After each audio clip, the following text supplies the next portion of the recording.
समस्त विद्यार्थी और शिक्षार्थी मानकु अनेक अनेक शुभेच्छा और शुभकामना। पिलामाने जी भल काम करे ताकू समस्ते मने रखती। जी देशर उपकार करे, जातिर स्वार्थ पई प्राण बलि दिए, निजर सुख सुविधा पछकु पकाई अन्यर सुख सुविधा को आग देखे, ताकू समस्ते मने रखती। से चिरदिन पई समस्तंक मन भितर बंची रहे। से मनीष भितरे देवतार आसन लाभ करे। एई भली एक आसनर अधिकारी थिले आमर प्रिय उत्कलमणि गोपबंधु दास। तांकु ओडिशा रे किए न जाने। तांकर जन्म पवित्र नीलाचल धामर अनति दूर रे साक्षीगोपाल ठारे।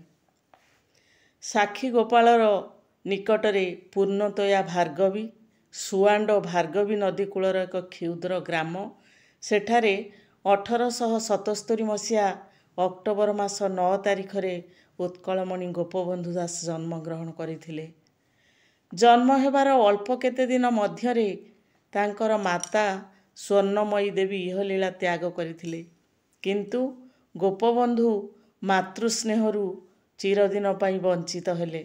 पिता दैतारी दासंकर जणे विधवा भौणी थांती, तांको ना कमला। कमला देवी गोपबंधु को पुओ परी पालन करिबारे लागिले। गोपबंधु तांकु नानी डाकुथिले। गोपबंधु को पाठपढ़ा अवधानक पाखरे आरंभ हैला। खूब अल्प दिन मध्यरे से भागवत पढ़िबा एवं कविता रचना करिबा आरंभ करिथिले।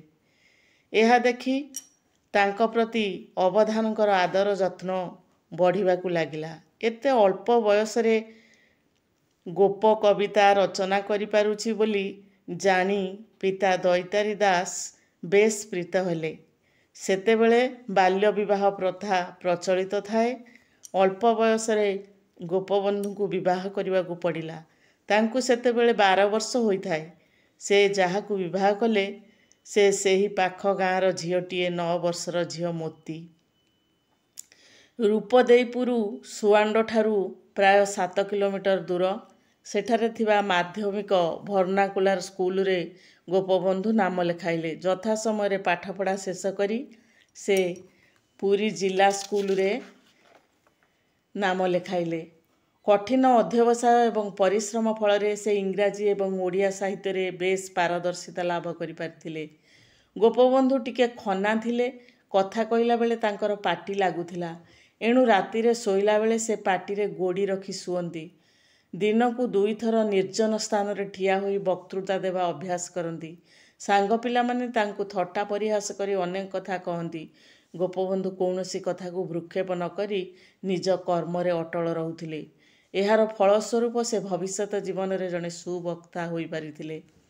रथयात्रा समय पुरी सहर रे असंभव भिड़ होइथाए। दूषित जल पान करी पचासढ़ा खाद्य खाई हईजा व्यापे।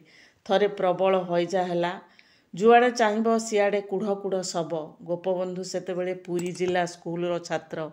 एई भली अवस्था देखि तांको प्राण कांदी उठिला।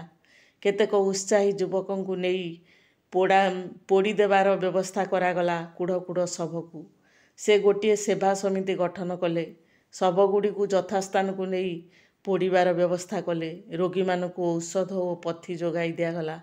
अनेक रोगी आरोग्य लाभ कले। सेमानक मुहरे हस फुटी उठिला। गोपबंधु को यह बड़ आनंद देला।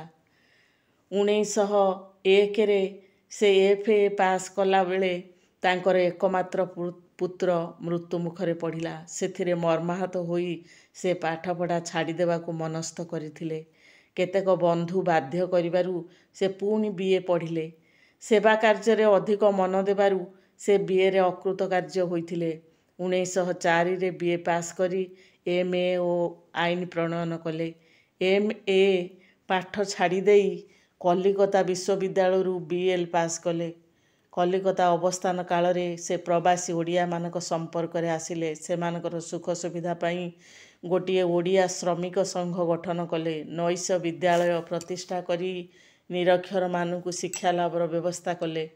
ओडिशा रे थांती गोपबंधु थरे पुरी जिल्ला रे प्रबल बन्या हला। घर द्वार भांगी गला। धान फसल धोईगला। गाई गोरु भासीगले। दिन राति वर्षा लगी रहिला। ଲୋକଙ୍କର ଦୁଃଖ କହିଲେ ନ ସରେ। ଭୋକ ଉପାସରେ ଦିନ କାଟୁଥାନ୍ତି। ପିନ୍ଧିବାକୁ ଲୁଗା ଥାଏ ନା ପିନ୍ଧିବାକୁ ଲୁଗା ନଥାଏ କି ଶୋଇବାକୁ ଜାଗା ନଥାଏ। ଅଖାଦ୍ୟ ଖାଇ ହଇଜା ଦେଖାଗଲା। ଲୋକେ ପୋକ ମାଛି ପରି ପ୍ରାଣ ହରାଇଲେ।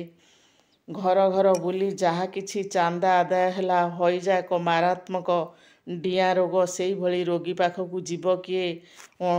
ଅଣ୍ଟା ଭିଡ଼ିଲେ ନିର୍ଭୀକ ଗୋପବନ୍ଧୁ। ତାଙ୍କର ଡର ଭୟ କିଛି ନଥାଏ। ଚୁଡ଼ା ଚାଉଳ ଔଷଧ ପଥି ଧରି ଆଉ କେତେକ ଯୁବକଙ୍କୁ ସାଥିରେ ଧରି ଚାଲିଲେ ଗାଁ ଭିତରକୁ। ଚୁଡ଼ା ଚାଉଳ ବଣ୍ଟା ଚାଲିଲା।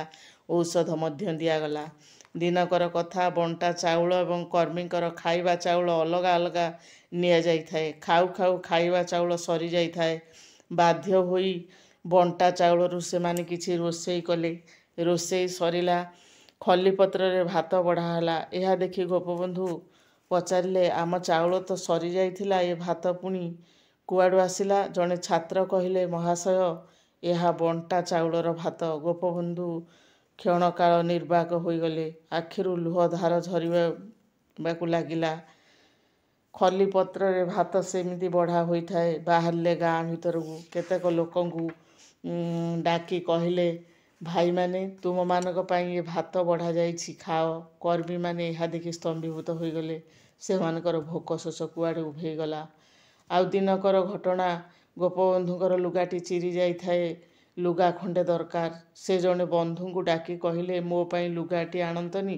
ବନ୍ଧୁ ଜଣକ ଅତି ଆଗ୍ରହରେ ଛୁଟିଗଲେ ବଜାରକୁ ଲୁଗା କିଣିବାକୁ। ଲୁଗା ଆସିଲା। ଦାମିକା ଲୁଗା, ଫୁଲ ପରି ନରମ ଓ ହାଲୁକା। ଲୁଗାଟି ଦେଖି ଦାସେ ଆପଣ ବିରକ୍ତ ହେଲେ। ବନ୍ଧୁ ଜଣକ ଏହା ଦେଖି କହିଲେ, ମୁଁ ତ ଆପଣଙ୍କ ପାଇଁ ଭଲ ଲୁଗାଟିଏ ବାଛି ବାଛି ଆଣିଛି, ପିନ୍ଧନ୍ତୁ। ଗୋପବନ୍ଧୁ ଉତ୍ତର ଦେଲେ, ଯେଉଁ ଦେଶର ଲୋକ ପଇସା ଅଭାବରୁ ଚିରା ସାତସିଆଁ ଲୁଗା ପିନ୍ଧେ, ଭୋକ ଉପାସରେ ଦିନ କାଟେ, ଶୀତରେ ଘୋଡ଼େଇ ହେବାକୁ ଶୀତ ଲୁଗାଟିଏ ପାଏନି, ସେହି ଦେଶର ଲୋକ ହୋଇ ମୁଁ ଏତେ ଦାମିକା ଲୁଗା ପିନ୍ଧିବି, ଏହାଠାରୁ ବଳି ଲଜ୍ଜାର କଥା ଆଉ କ'ଣ ଥାଇପାରେ?